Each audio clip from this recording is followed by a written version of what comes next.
منطقة عيلام.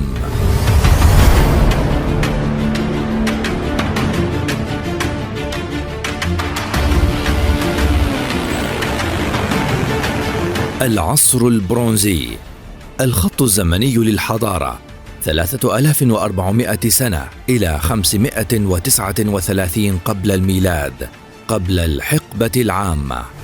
المكان: الأحواز، جنوب غرب إيران حالياً. بداية الحلقة. أهلاً ومرحباً بكم جميعاً. أطلق السومريون على الأراضي التي سكنها العيلاميون والواقعة في إقليم خوزستان في إيران حالياً اسم نيم، والتي تعني باللغة السومرية الأرض المرتفعة، وتم تسميتهم باسم عيلامتو باللغة الآكادية وإيلام باللغة العبرية، في حين أطلق العيلاميون أنفسهم اسم هيلتامتي على بلادهم، والتي تعني أرض الرب أو الآلهة. أما الإغريق فقد أطلقوا على المنطقة اسم سوسيانا، أي بلاد السوس، نسبة إلى مدينة سوسة.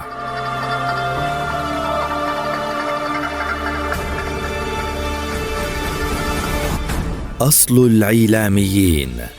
سكن العيلاميون في الإقليم المعروف بخوزستان أو عربستان أو الأحواز، المسمى قديماً ببلاد عيلام، وهي في عصرنا الحالي جزء من إيران الحديث، حيث كانت مملكتهم محاطة ببلاد الكلدان وبلاد ميديا وبلاد فارس، وكانت تخضع بلاد عيلام في بعض الفترات إلى سلطة مملكة أور، والتي تقع في جنوبي العراق.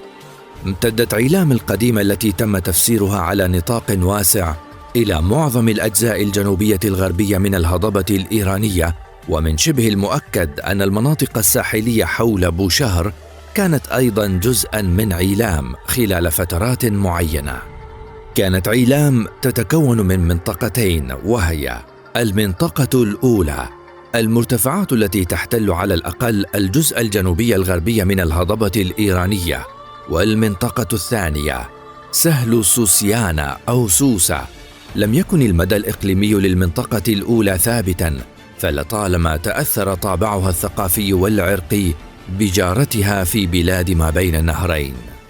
كان لدى عيلام منظمة سياسية كونفدرالية بشكل أساسي.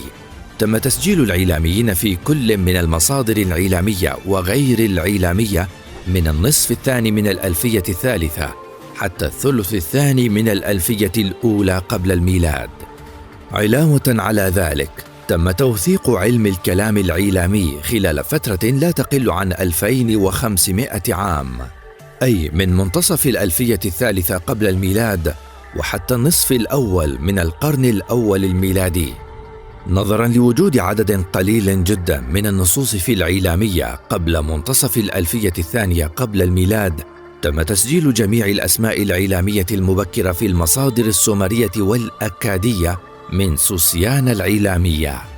يعد استخدام اسم عيلام شائعاً بشكل خاص في مصادر فترة سلالة أور الثالثة، حيث تصف عيلام بشكل عام سكان مناطق سوسة والحوريون وكيماش وشيماشكي وآنشان وأوان، والعديد من الأماكن الأخرى الواقعة على الهضبة الإيرانية. على الرغم من أن بعض هذه المجموعات العرقية كانت بلا شك من المتحدثين باللغة العيلامية أو استخدمت لغات أو لهجات متعلقة بعيلام، يتضح لنا من هذا أن مصطلح عيلام يخلو من الدلالات العرقية. بصرف النظر عن عيلام في منطقة فارس وخوزستان، نشأت في عيلام العديد من الكيانات في منطقة شاسعة من وسط جبال زاغروس، باستثناء القسم الغربي في غوتيان ولولوبي ولا سيما شيماشكي والحوريون. مع ذلك فإنه من المستحيل إثبات أن المجتمعات القاطنة في هذه المنطقة الشاسعة كانوا جميعاً من أصل عيلامي، حيث أن معظم أسمائهم تعد غامضة ولا يمكن تفسيرها من الناحية العيلامية. وبالكاد يتوقع أن هناك وحدة عرقية لغوية في وسط زاغروس وشرقها، حيث أشارت العديد من المصادر في فترة سلالة أور الثالثة أن جميع القاطنين بالقرب من الحدود العراقية الإيرانية حوالي 100 كيلومتر غرب سوسة، أي على حدود بابل وسوسيانا، حملوا أسماء سامية. ما هي العوامل الاقتصادية التي ساهمت في ازدهار الحضارة العيلامية؟ هناك عدة عوامل أدت إلى نشأة الحضارة العيلامية، وهي: أولاً، العامل الاقتصادي. تم إنتاج المعادن الأولية العيلامية حالياً في آريسمان في غرب وسط إيران، حيث تم توثيق سلسلة كاملة من الأعمال المعدنية من مرحلة الصهر الأولي للمعدن إلى مرحلة إنتاج القطع الأثرية النهائية. تطورت التكنولوجيا في هذه المنطقة على طول الحافة الصحراوية لصحراء كوير طوال فترة العصر النحاسي. اكتسبت صناعة المعادن نطاقاً وزخماً غير مسبوقين في القرون الأخيرة من الألفية الرابعة قبل الميلاد في آريسمان. تم صهر النحاس على نطاق واسع في أفران تقع في ضواحي المستوطنة. تم بناء هذه الأفران من طوب اللبن والجص الطيني، وكان لا بد من تدميرها جزئياً لاستخراج المعدن. النصوص الإدارية والاقتصادية. خلفت سوسة أكثر من 700 وثيقة اقتصادية وإدارية وقانونية مكتوبة باللغتين السومرية والأكادية، والتي يمكن تأريخها إلى نهاية القرن الثالث والنصف الأول من الألفية الثانية قبل الميلاد.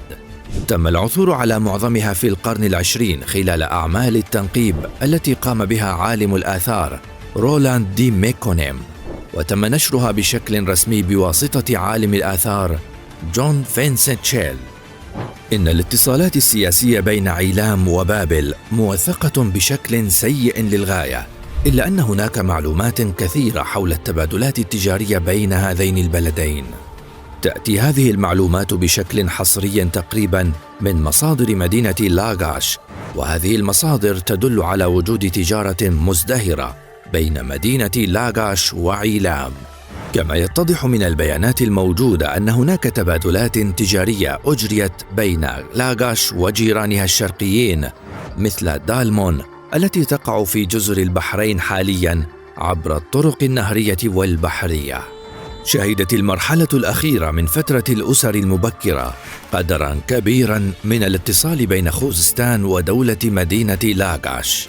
كان هذا الاتصال ذا طبيعة تجارية بشكل أساسي، على الرغم من أنه ربما تضمن أيضاً تحركات سكانية كبيرة.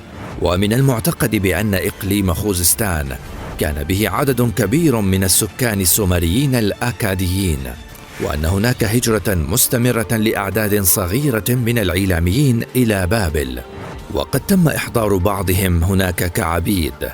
على الرغم من عدم وجود دليل نصي صريح بهذا الشأن، فمن المحتمل جدا وجود اتصالات مماثلة بين خوزستان وجيرانها البابليين الآخرين مثل مدينتي أوما وآداب.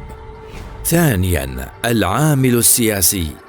سيطر سكان عيلام القديمة لآلاف السنين على الأراضي المنخفضة في خوزستان والمتاخمة جيولوجيا لسهول الأراضي المنخفضة لبلاد ما بين النهرين، كما سيطروا على الأراضي المرتبطة جغرافيا وثقافيا بمناطق المرتفعات في فارس والعديد من الوديان بين الجبال التي تقع في المنطقة المتداخلة، مما وفر لهم قاعدة قوة كافية لهم لإنشاء اتحادات ودول وإمبراطوريات سياسية كبيرة كانت قادرة على منافسة وحتى الإطاحة بأعداء أقوياء، بحيث كانوا قادرين على السيطرة على الكثير من دول الشرق الأدنى القديم.